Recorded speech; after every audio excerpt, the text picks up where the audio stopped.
Hello, everyone. Welcome to the second episode of the podcast. It's your boy Psychic. I'm still here, and we've got TCG, who was firstly introduced as a special guest, but he's still here in the second episode. So I guess he's refusing to leave. So here he is. I guess I'm the co-host. We can't kick him out. Yeah. I'm here. I still hate the Queen. I still want United Ireland, and I'm still wearing Stone Island. Still wearing Stone Island. Glorious. Yep. I'm kind of glad that TCG's here because you know what we're talking about, because I have done no preparation. I've left everything to you, which may or may not be the best idea ever. Probably not, but Yeah. what you got for us? Well, I think that the Queen is a tyrant to start off with. So it's been... I don't know how to segue into this one, so I'm just going to start. Well, it's been exciting January, to say the least. You know, within the space of Christmas and stuff, we got Film Gold draws, and you know, the year ended, and we seen The year did end. That's pretty observational from you. Yep, the year ended, and so my spirit ended a little more. But Film Gold was pretty good. I quite enjoyed it. Right, that was the worst segue of all time. You weren't wrong. But Film Gold did come out. It had smashed my radiator. Anyway, for context, Film Gold is the One Piece film. And it's been a long time since the last one. It's been 2 years or 3 years. I think it was can't remember. 2012, actually. 2012. Wait a minute, let me get the old Google out.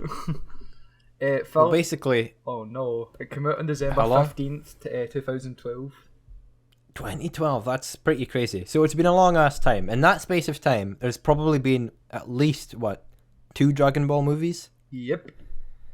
There was, what was it? Resurrection of F and Battle of the Gods. Which is a bit weird, because One Piece is the biggest manga of all time, and it's only got one movie in 4 years. Yeah, but this is a good movie. This was a really good movie. Well, you say it's a really good movie. I think it's a good movie. Oh no, are we going to debate about this? There's a chance we will. Did you think it was better than Film Z? I feel like Film Z got to the point a lot quicker, but like a lot of people say One Piece's biggest flaw was that the animation kinda sucks.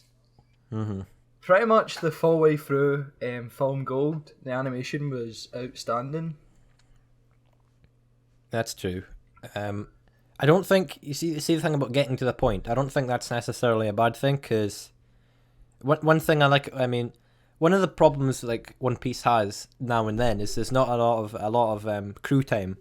Yeah. Because that's what a lot of my friends don't like about it. When it's like when we're watching Dressrosa, 3 years straight of just fighting, and there wasn't any like goofing off or anything. So, one of my favorite parts of One Piece movie 6, the weird as hell one. Oh, aye. Is like the first hour is just like Sanji and Zoro just like being like mad at each other and just like, it's just their rivalry basically. Yeah. So I liked the start of this film, because I guess it is set. It's very clearly set in like 3 acts.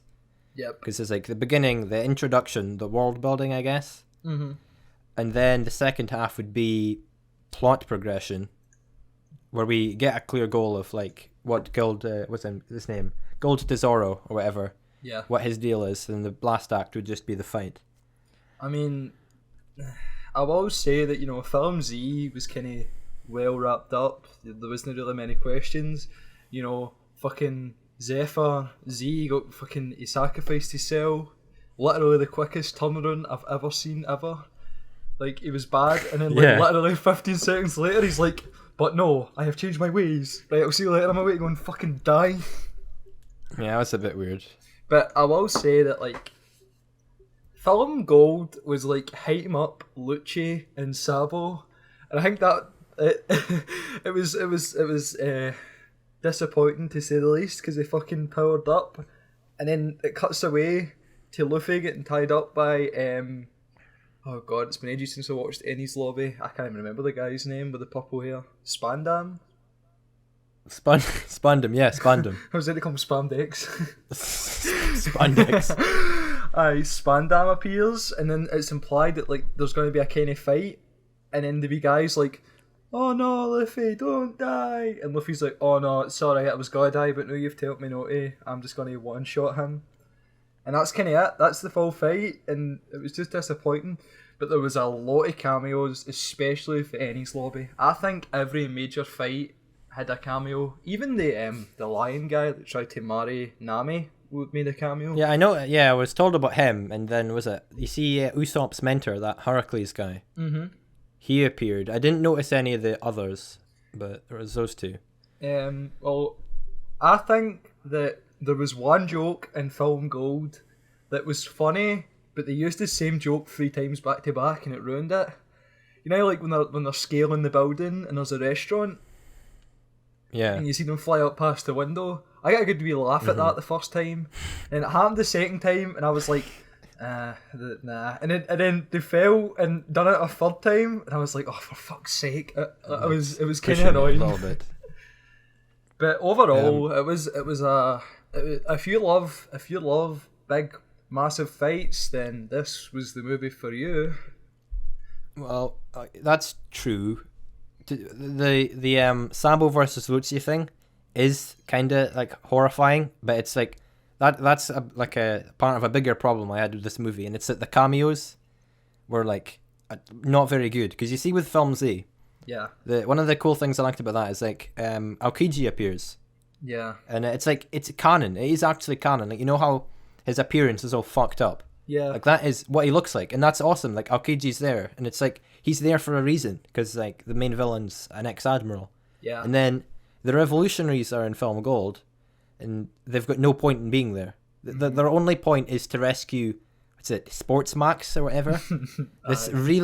this outrageously shitty character. He's actually one of the worst characters I think I've ever seen, like from a filler character. Because like the moment you see him, the moment you're told like his thing is he lost a bet, you can immediately tell that his story arc is going to end with, I'm going to bet one last time. I fucking knew it would, and it happened, and I was just like, fuck this character. And it was just such a stupid reason to just throw in Koala and Sabo, and as a result Lucci, because they didn't do anything the entire time. I mean, like, see, I was getting vibes. Do you know the arc, Sky P? Like, do you know there was an arc before it where they were in the forest and they met Mr. Free for the first time, and they all get covered in wax? I was getting like real vibes for that. It was just the same from Zorro. Yeah, like the exact same thing kind of happened. Yeah, that's true. Yeah, I mean, I don't really have anything to comment on that, but you're right. I guess it was similar to that. But, you know, that brings up another thing, right? Now, you know, like, One Piece is kind of like the biggest show ever, just because of, like, how popular it is over the East. Mm-hmm. It's like, you'd think they would remember, like, an important detail for Zoro's character.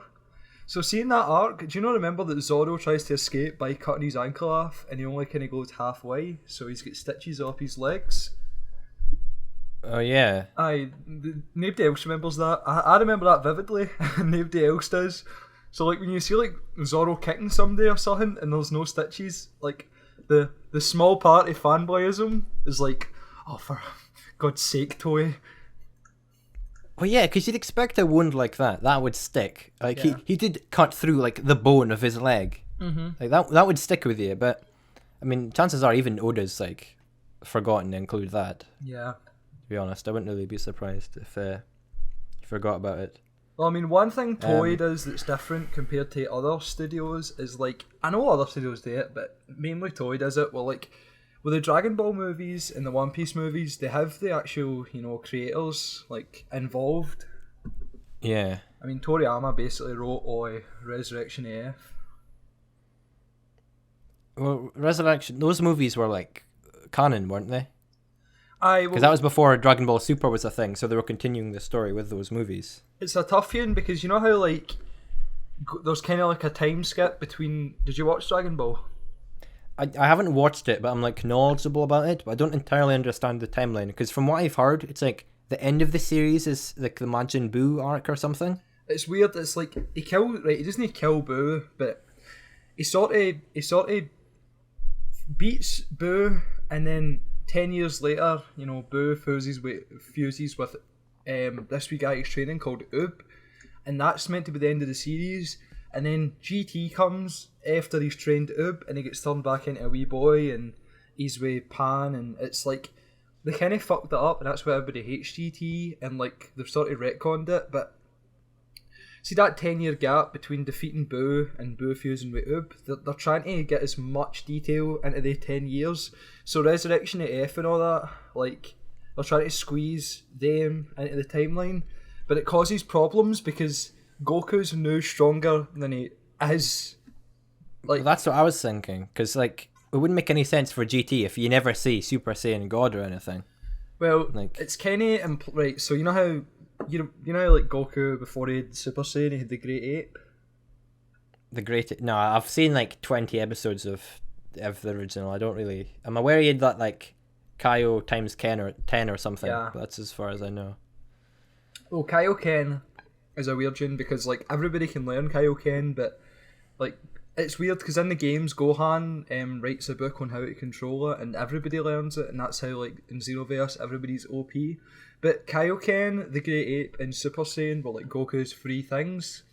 But before they made Super Saiyan a thing, if Goku wanted to power up, he would go into the Great Ape when he still had his tail. Oh, is that the thing? Oh, the moon thing where it's the moon comes. Oh yeah, no, yeah, I've seen that before. Yeah, well, the Great Ape, it's like the Great Ape's kind of like Super Saiyan, like fused with just turning into a monkey. That's like Super Saiyan 4, where it's Great Ape and Super Saiyan together. And it is really, it's weird because Super Saiyan 4's kind of OP and GT, but see when you compare it to like Super Saiyan Rose and Blue, and it just kind of looks weak. They fucked it. Yeah. Right. How do we segue back onto Film Gold from here? Do you know who got a scar that one time? Zorro. Oh yeah. And do you know what else scarred me? How bad those cameos were in Film Gold. Let's talk about that. Zing, nice. Well, yeah, I just really wasn't a fan of the Revolutionaries or Lucci being there. Another thing that kind of annoyed me is when Luffy does meet Spandam, it is just like the normal like, who are you thing, because he's done that before, and I kind of like, it's kind of like, haha, Luffy doesn't really remember anyone. And it's funny because like the villains see themselves as being, so that's a big thing. Yeah. But I think Luffy was a big like Enies Lobby was a big deal because it was one of his crewmates that were under threat there. Like Spandam was very close to getting rid of like what's her face again? Christ, Nico Robin forever. So I feel like the reunion between CP9 or 0, I guess now, and Luffy should have been more impactful than him punching Spandam in the face and like moving on.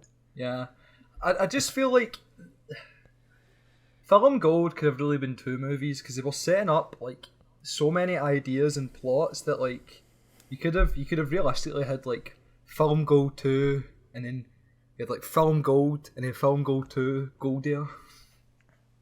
Oh, yeah, you absolutely could have had like 2 movies or something, because I know they had a filler arc in the show that was linked to it, and then they had the Heart of Gold movie, which I think is really good. Yeah, I really enjoyed that. I would say Heart of Gold is on par with the actual movie. But the thing is like, obviously, because I've watched the full thing through, there is an arc where they go into the mines, and the guy's called like Bill something, and he might be like Silver. And it seems pointless at the time, but then you realise that Bill works with a guy for Heart of Gold, and then they two are in a crew that kidnap Nami and the other pink-haired lassie when she's young, and then it all ties into one big thing. So see if you've watched all 3 of them, you're kind of like, oh, I remember this. But still, I feel like a lot of Film Gold, you do honestly need to like watch the filler arc and the OVA. Plus there was episode 0, which kind of explained how they got to the island. Was it episode 0 for Strong World? I've never seen that one, but you tell me it's fucking good.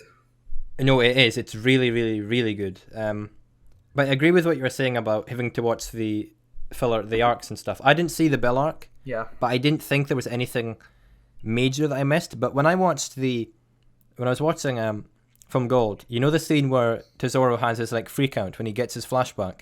Yeah. It's like I really like that scene. But at the same time, it's like you get an idea of his backstory, but it's not really expanded on or anything. Yeah. So I was confused. I go on the wiki. There's paragraphs and paragraphs of his past, and it's not explained in the Heart of Gold movie. And I highly doubt it was explained in the filler arc. So I'm wondering how the hell was his stuff explained?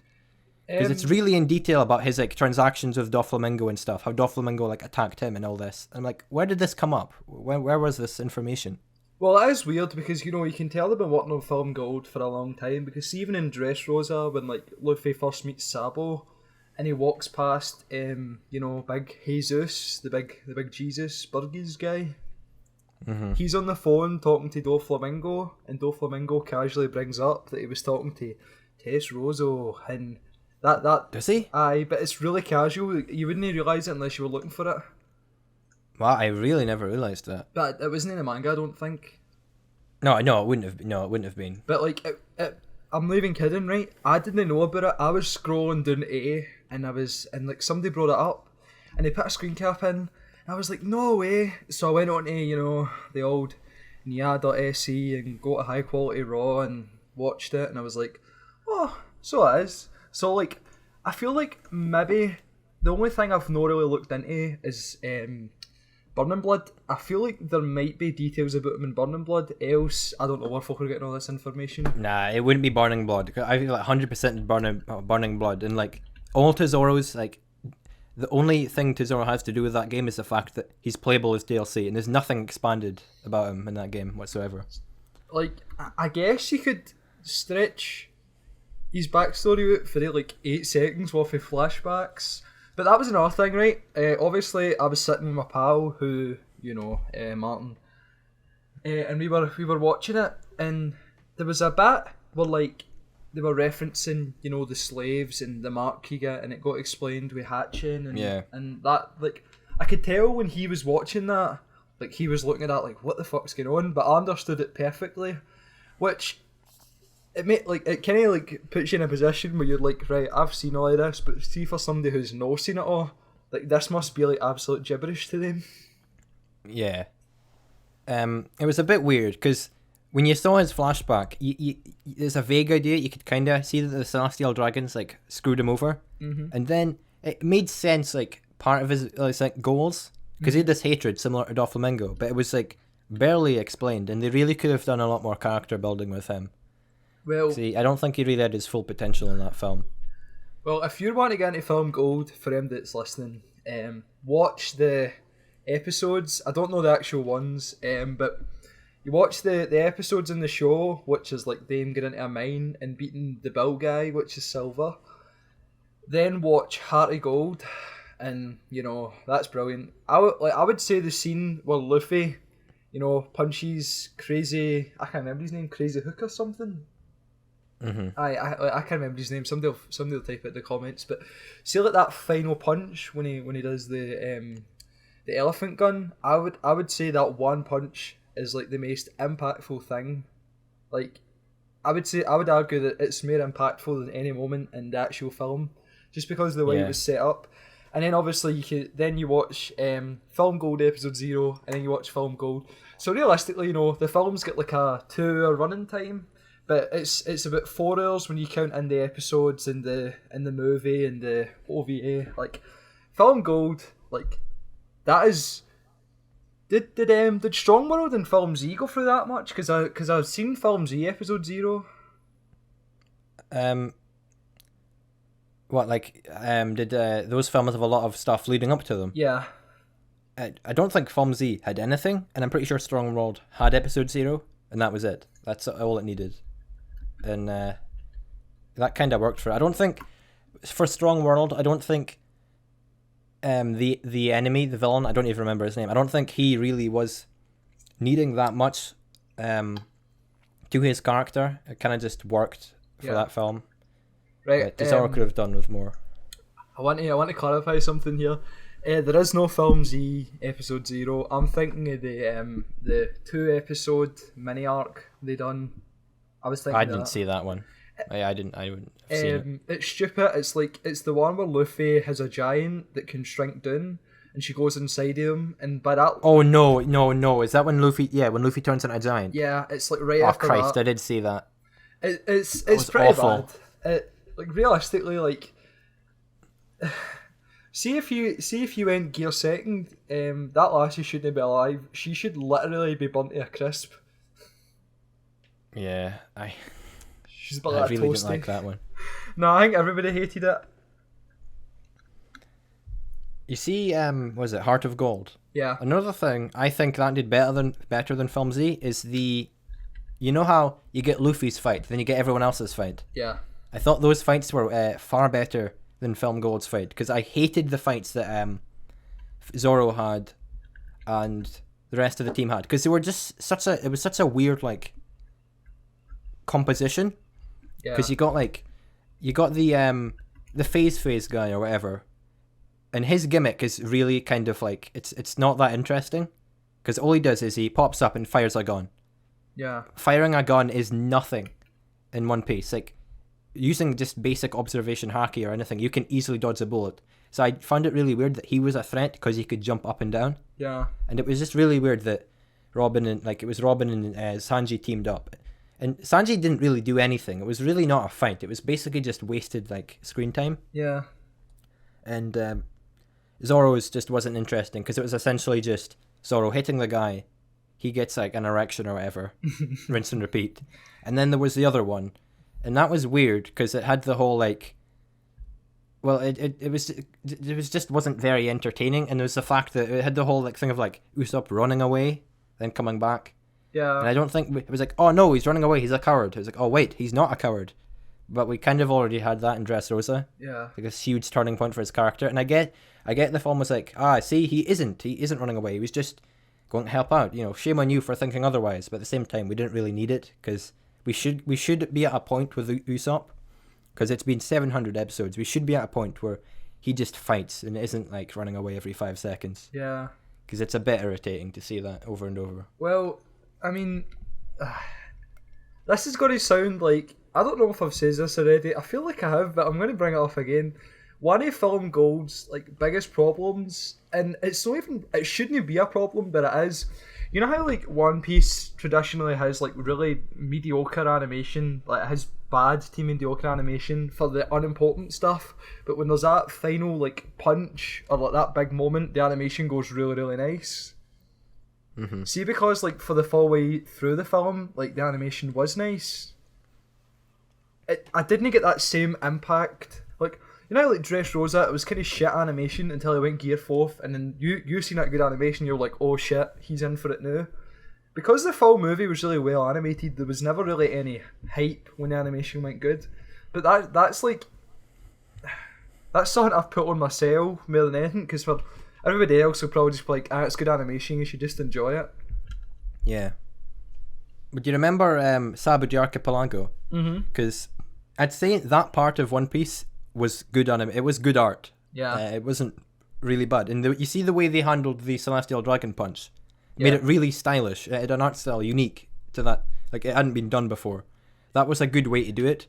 But the thing is, when One Piece does that now, it always does the same kind of punch.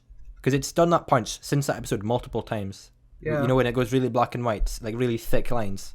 Mm-hmm. Like, they don't really know. Like, it's hard to come up with new ways to show that, but it's a bit irritating, because that's the only way they know how to convey impact, apart from I mean, One doing Piece, it the normal way. It's weird. It's like the two best animators are Naoto Shishida and Yoshikazu Tomita.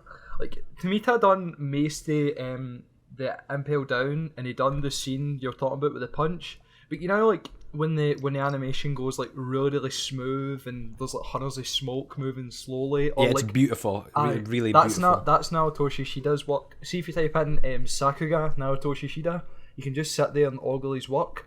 But for some reason, I've started to like Tomita's work more now, because it fits the style more. I'm a big fan of the fluid thing, because I think, you see the fluid guy you're on about, he must have done, the first 10 minutes of the movie, Yeah. when they're against the long pirates. Yep.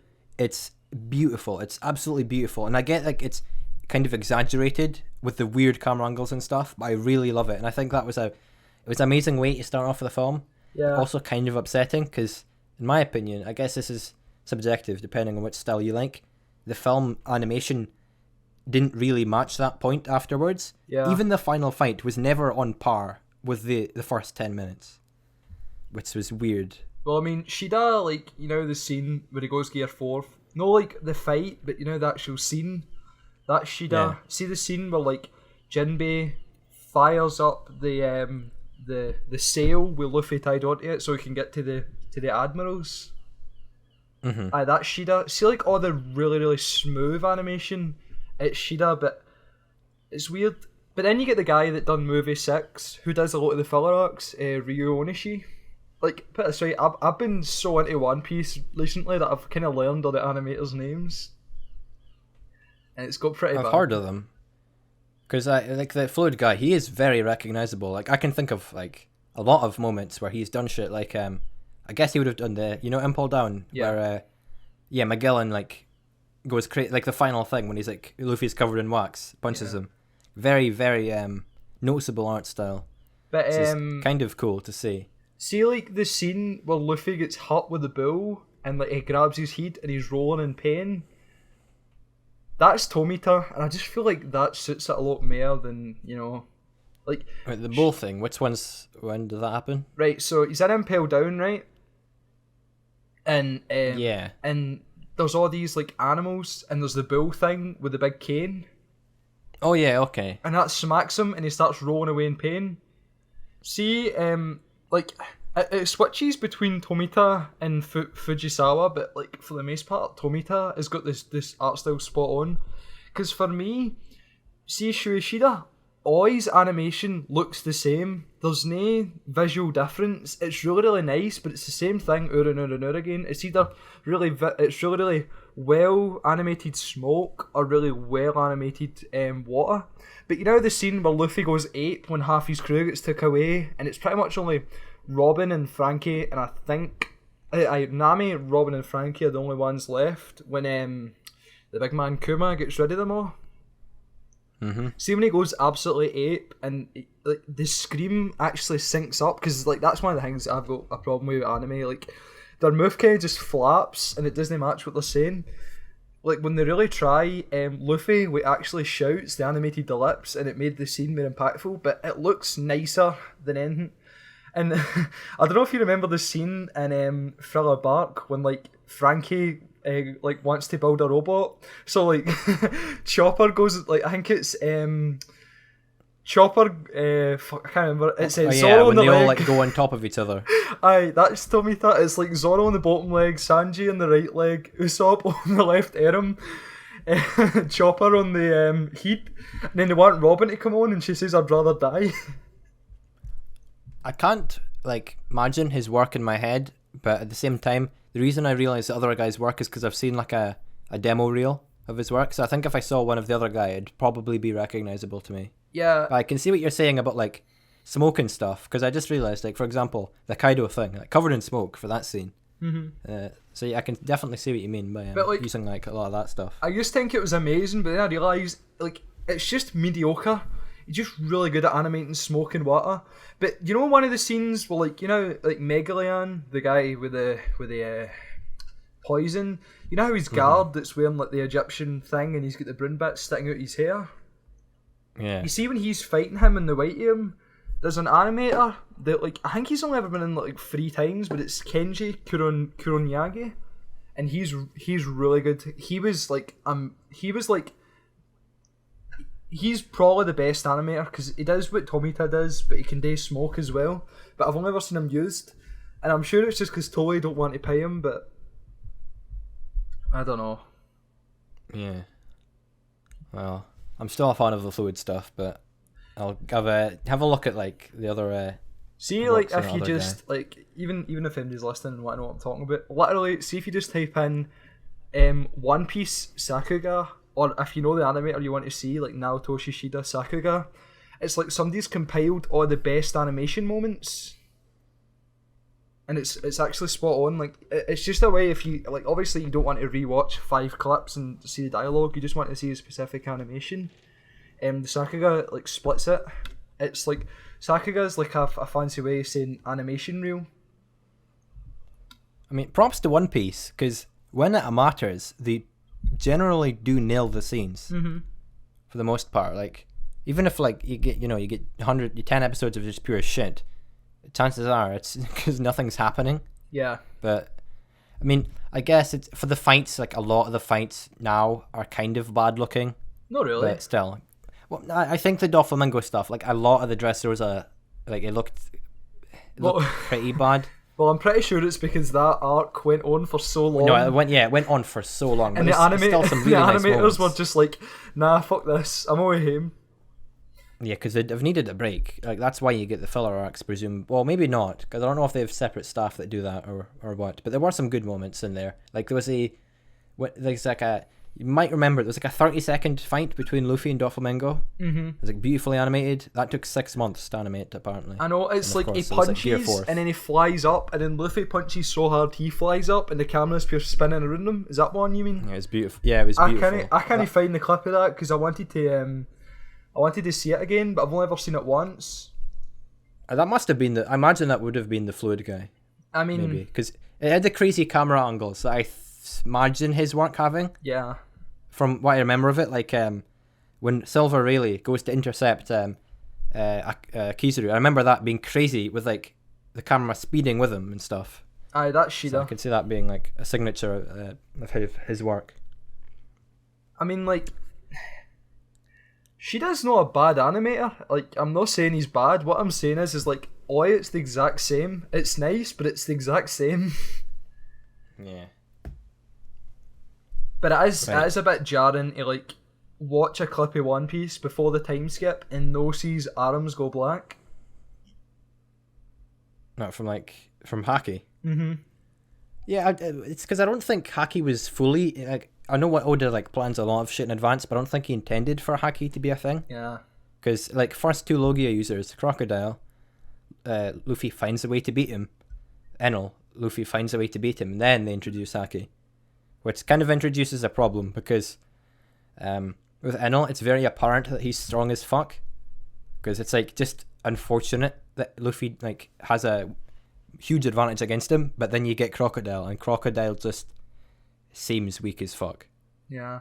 But then they like he tries to get redeemed in like Marineford. But one thing that's cool is like originally I thought about Crocodile. This is a bit of a segue, but you know, I was like, oh man, he can get defeated by people with water in their hands. Like, that's really shit. But I like how maybe this was a way for Oda to amend it. And the New World, like Logia, like it's kind of this emphasis on the fact that having a Logia power isn't that big a thing, and it's about your Haki. Yeah. Because in the New World, everyone has Haki. So the fact that you can't get hit is no longer the big thing about having a Devil Fruit, having a Logia fruit. I mean, speaking of Crocodile, poor boy, kind of fucked there. Like, right, it's because he's like super shit. Yeah. Because he's weak. Yeah, it's kind of upsetting. It's a shame because like he's kind of a good character and he's got a memorable design and stuff. Like, he technically should be like the Frieza. Like, you know, like Frieza's kind of weak as shit. Well, obviously they made a movie where they made him OP, but you know, like when the series came, he was like Frieza was kind of shit compared to like Boo and stuff. Yeah. Like, I feel like he should have been Frieza, but they just fucked him. He came at a bad time. That was it.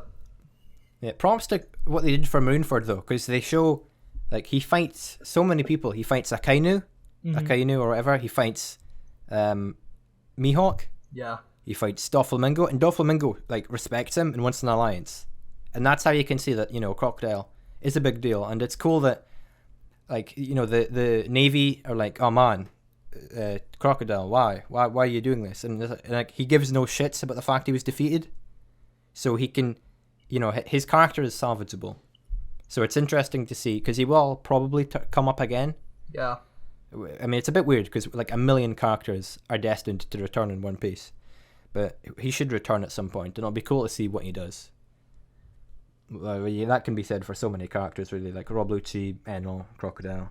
I mean, Gecko Moria. Moria, I thought he was going to be like one of the really, really strong villains, but I think it was for a game or something, but I seen like a clip of Moria fighting Luffy post time skip, and it's not even a punch. It's like he moves his wrist and Moria's beat. Gecko Moria is another one of those, like, it's kind of a Crocodile style thing, but the thing is, I like how immediately he used to be on par with Kaido. Yeah. Well, not on par, but he fought him, and then like the reason he's explained as weak is because he got lazy. So it's very easy to see that he can become stronger, but at the same time, it's kind of shit that in Marineford he gets one shot by Jinbei. Yeah. But there is definitely grounds for him to just like get stronger and just demolish, because his devil fruit is strong as fuck. Right. Well, speaking of Jinbei, I've got a segue. How do you think, One Piece is going to end? I don't know about this. I don't know if this would be the ending, but I feel like, see when they've got the 4 red poneglyphs, they enter like a big area, and it says only those with Fishman blood can enter, and then all the crew's like, oh well, fuck, what do we do? And Luffy's like, wait, did Jinbei not give me his blood? And that's it. That's how Luffy gets in Raftel. That's a weird way for it. Like, oh god, I'm dying. This is bound to happen. But that's a weird thing for it to happen. I mean, you never know. Like, well, I mean, Oda kind of keeps retconning his crew. Like, the good old Gold D Jammy Dodger. His crew keeps getting changed and adding more people in. Because remember, like, Buggy and that had nothing to do with him, and then Buggy and Shanks were in his crew, and then, the Cat and the Dog for the new arc, which is a shame I can't remember their name, because I watched an episode yesterday with them in it. Cat Viper and fucking Lord Dogstorm. Duke Dogstorm. Aye. Well, they were in his crew, but they weren't like members, they were like hired mercenaries, kinda. So, I don't know. I can't remember if Jinbei was in his crew. Gold Rogers? I don't think he was. I think he was just with the fishermen the entire time. Well, I mean... Similarly, though, you see, for Marineford... Yeah. Do you remember, you see when Shanks arrives, does he have a big-ass boat filled with guys, or is it just the 7 crew members he has? Because I can't remember for the life of me. Because his big thing is, like, he's got a small crew, so he's, like... a parallel to Luffy in a way, because Luffy takes inspiration from him, but I can't remember for the life of me if he has a bigger crew than that. I'd imagine he has to, like, even if he doesn't have in that scene, he has to, just for the fact that even Luffy has a bigger crew at this point because of the Grand Fleet.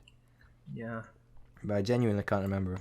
Well, I mean, like, I feel like every character is going to meet up with Shanks' crew. Like, I don't know why, but I get the feeling that, like, obviously Luffy's going to meet Shanks and be like, Sapman, mate, and Usopp's going to meet Yasop and be like, Sapman, mate.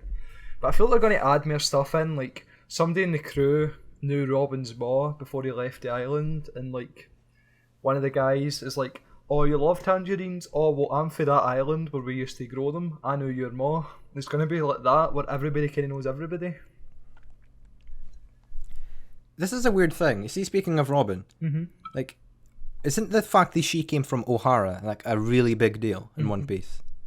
Yeah, and then like they emphasize it, and even now you can see that isn't. I can't exactly remember her deal or why it's so important. I know it was because of the Buster call, but still, like, she only had an 80 million bounty. Yeah. She didn't like have that much, and the crew kind of just stomped after her at Enies Lobby, and they didn't send out their strongest guys. Yeah. Really, because, I mean, they could have sent out CP0 for one, because I'm sure CP0 was still a thing at that point. Yeah. And I get it's like, One Piece is riddled with plot armor. I mean, it's been going on for so long. It's just weird. See what you were asking there about the crew? I just looked up a clip. Shanks does have a big crew of people, but saying that's for the show, and, the show's not always accurate. I don't think they've divided that in, though. Yeah. I mean, like, I was scrolling in the comments, and it's like, Luffy's crew is full of strong, handsome individuals.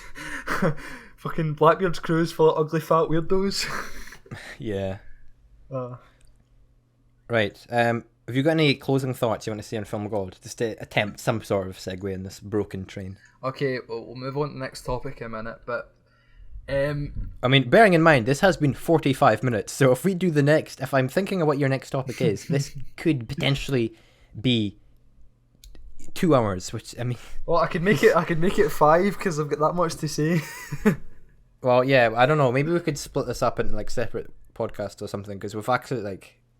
I think we were planning to do this for so much 20 shit to minutes. say. This was meant to be the opening topic. Oh, yeah, and the thing is, I kind of still have things to say about Film Gold. Right, okay, so... okay. We'll get Film Gold out the way, and then we'll see where the rest of this goes, okay? Mm-hmm. Right, so if you haven't seen Film Gold, watch the list of things I said. Watch the movie because it's fantastic. If you really like fights, this is going to be a real treat. You know, if you're a diehard One Piece fan, the cameos will probably annoy you, but overall, it's a really good watch, and it's no Alabasta movie tier where like it's supposed to be good, but they somehow managed to make it shit. Yeah, I've not seen those movies, but final criticism for Film Gold. I want to point out I do like the film, but kind of annoyed that the crew. I didn't feel like a lot of the crew. Like, I remember the crew doing stuff, but I don't think a lot of them had standout moments. Yeah. Like, Sanji, who was kind of ignored.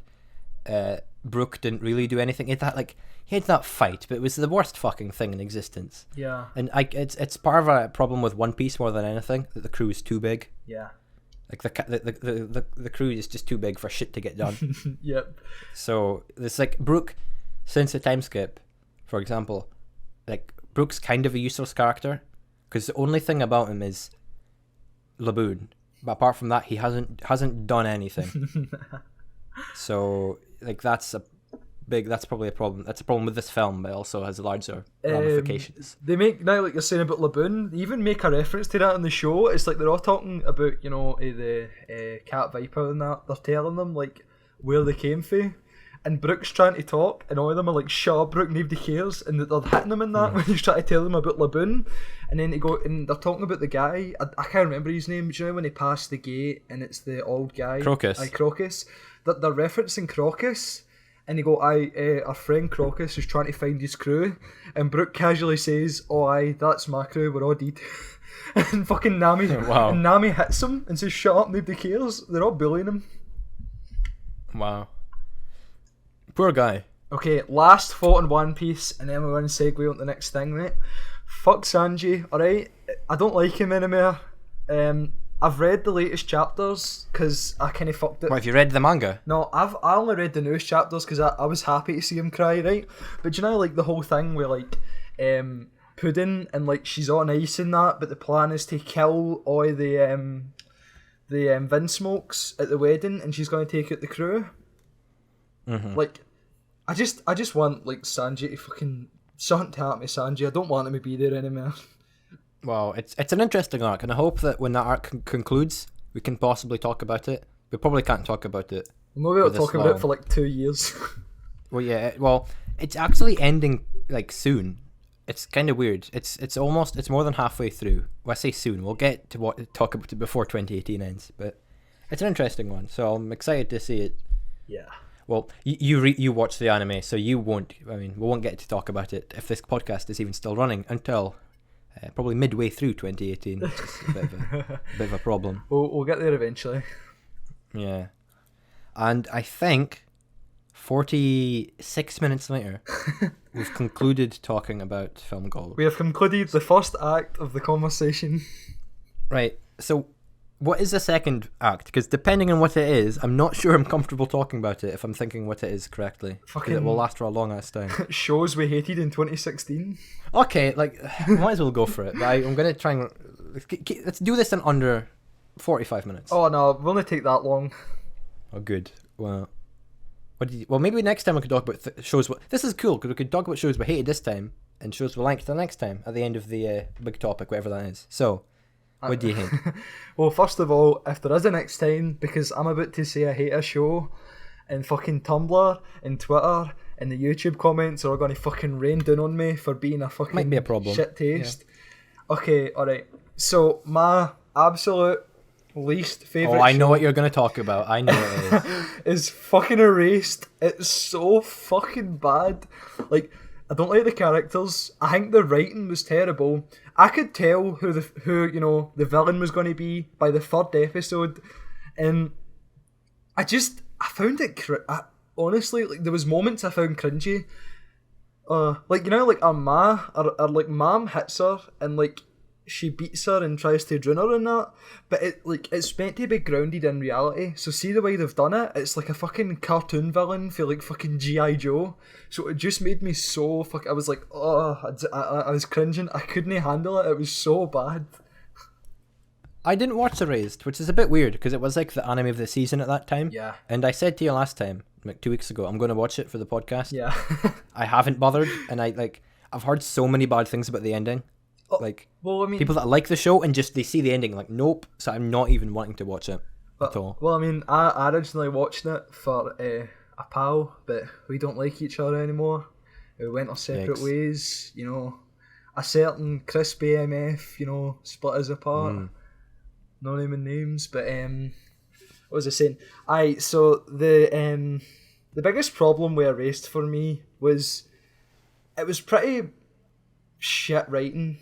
Like, it was basically, let's say that you had the ability to go back in time and like solve a murder, you wouldn't like fucking worry about school and try to date a wee lassie, would you? You would just try and get on with it. Well, this guy like falls in love with a lassie, but keep in mind he's got the mind of a 20-year-old and this lassie's about 6.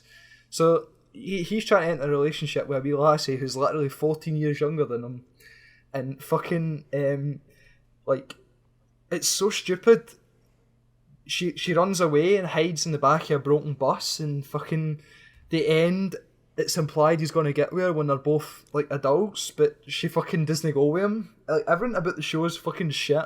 I don't like the concept. I think the writing's bad. It's predictable. The characters are fucking cringy. Yeah, it definitely seems to be a Marmite show. Like, well, it's more people hating it than loving it at this point, to be honest. Whenever like somebody brings it up and I say I don't like it, like I explain to them why I don't like it, and it's never like alright, fair enough, I never thought about that. It's like, no, you just fucking have got shit taste. Just don't even, like, nobody ever has like a normal, you know what I mean? Yeah. It's always like defensive clapback, which makes me think that these people kind of know that their show's shit and they just don't want to admit it. But I feel like if I go on, the full 40 minutes are going to be about me talking about Erased, so please talk about something else and help me. No, Erased is like, I was going to say, like, Erased is one of those, it's like such a big anime. Like, I don't know if you go on the r/anime at all. I don't like Reddit. I fucking hate Reddit. Well, I like Reddit. I like 4chan. I mean, I don't like the community. I don't like the community in either of those. But Reddit's like how I can gauge, because it's a microcosm of the Western anime community. So I gauge popularity from there. Yeah. For comparison, you see One Punch Man. Mm-hmm. Got like 7,000 upvotes or whatever per episode. Yeah. The only show that's ever gotten close to that was ReZero, 5k upvotes. Like, the way you can kind of gauge that a show's doing good is if the upvotes go up per episode. Yeah. And ReZero did that, so it was, everyone loved it. I thought it was okay. I never seen it. You've never seen it? You've never seen... I don't have a clue what it's about. I know it's a guy and he's in a fucking fairyland, but he's got a fucking Cabrini tracksuit on. Well, I mean, these are the two biggest, animes of the past 2 years, so it's a bit weird that I've watched one, you haven't watched the other. But I won't go into it, but it's I think that show is a bit... shite. Overrated. I had like 2 genuinely good episodes. Yeah. And then I had like a biggest conch tease at the end of it. And it was kind of dragged in places. Did you see Kisnivers? I didn't, but Martin fucking never stops talking about it. And I'm a big Gynax Trigger fan. I loved Kill la Kill. I've rewatched Kill la Kill 4 times. I genuinely think it's one of the fucking best fighting shows. And obviously, with Kill la Kill, folks see the character designs and are like, oh no, well, I'm not watching this. But see if you actually make it to the ending, they explain why it's like that, and you're kind of like, oh, it makes sense, it's a decent excuse. But the fights are so good, and it gets you so hyped. I've watched it 4 times, and each time gets me hyped up, I swear to God. But I know Kisnifer's got the lassie who was really happy when she was young, and then she grows up to a miserable bastard and tries to throw him down a set of stairs. Well, I've never seen a Trigger show, and that was my first introduction, and it'll probably be I'm not going to watch Kill la Kill or anything, no specific reason, but I'm not very good at watching anime that have passed anymore. Yeah. And really nice animation to begin with. I could really get a sense of individuality from the show, and that it kind of just like it was a gradual, I guess, similar to ReZero. It's kind of just a gradual decline. Yeah. And then the show kind of never properly concluded, because a big thing of it is like a character regaining emotions. It never felt like it properly got to that point, and it was just a bit disappointing. A lot of these shows seem to just have really strong openings, and then they fall flat, which might be why it's kind of all the more upsetting.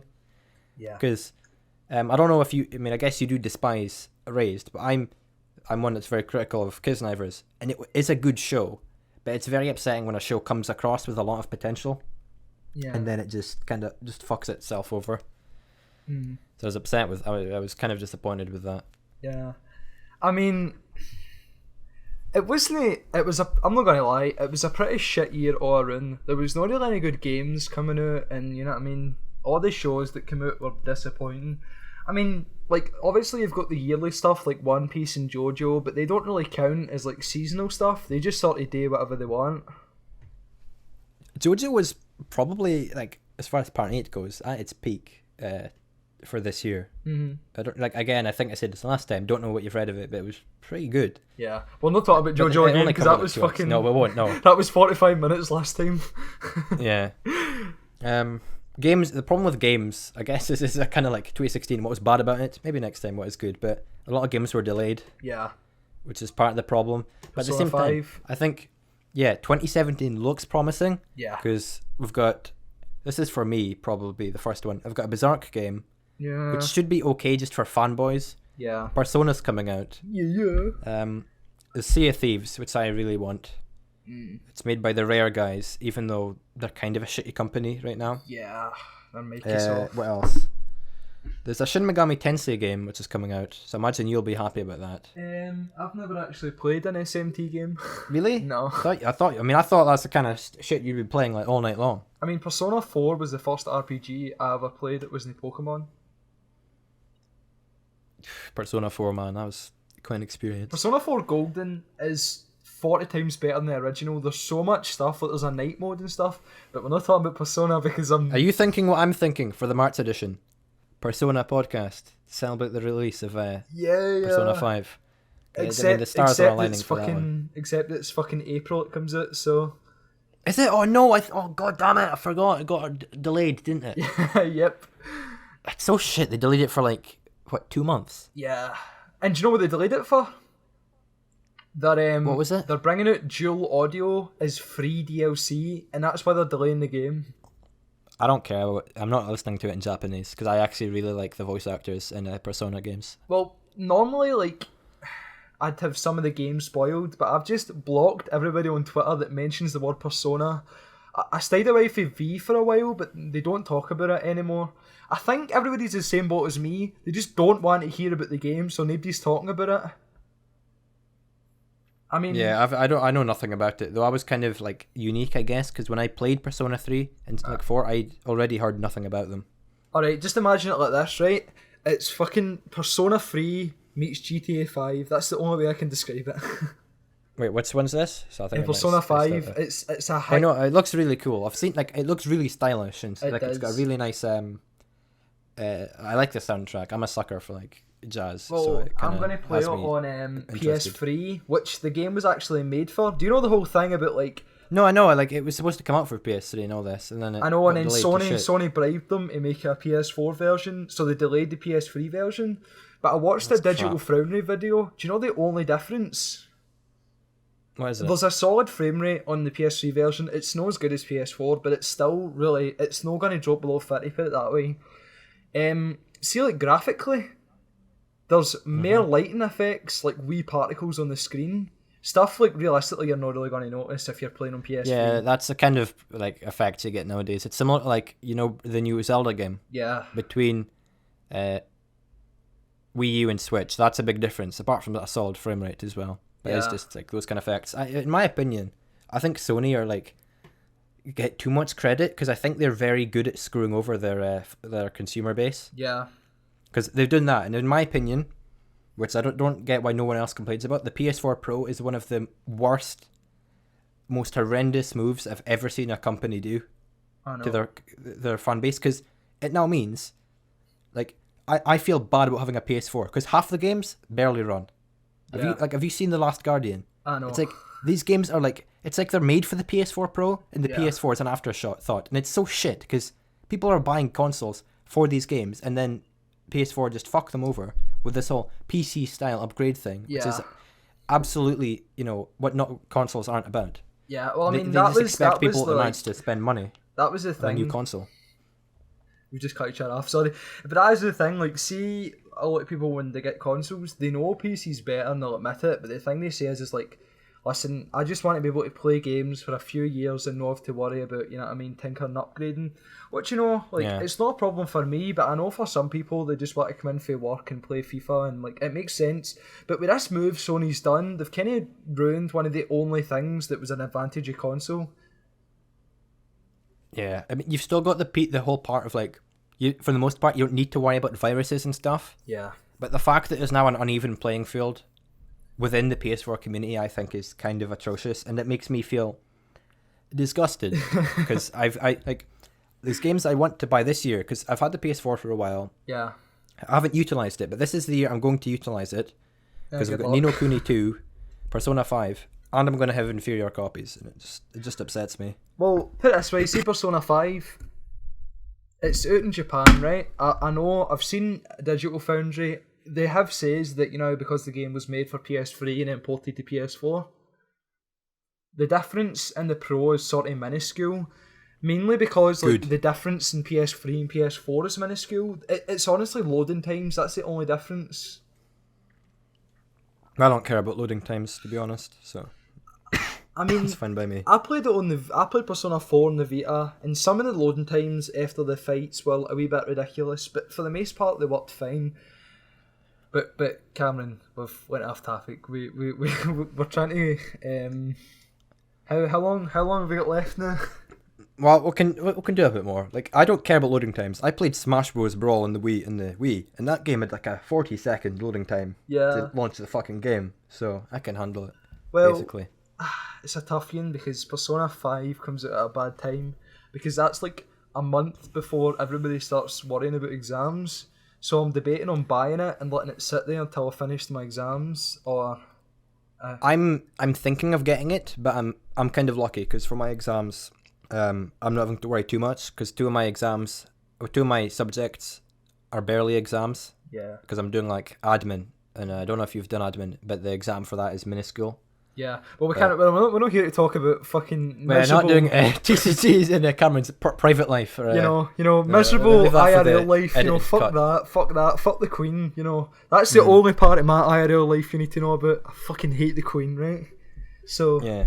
If there's any queens out there that want to fight me, my art is not actually TCG, I'll fucking fight you.